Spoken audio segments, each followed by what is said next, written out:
வாழைப்பழம் புரோட்டா சாப்பிடலாமா?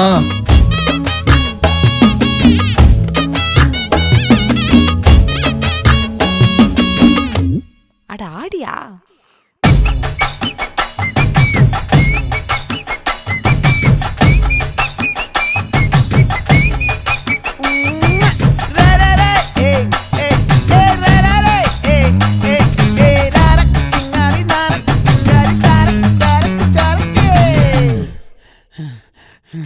விளைஞ்சிருக்கும் என் வெத்தலை கொடி, அட வளைஞ்சிருக்கும் ஒரு சன்னல் வெடி, தோட்டா ஒரு கண்ணால தொலைஞ்ச ஒரு பொண்ணால வாக்கா இந்த வம்பால வந்தாளே.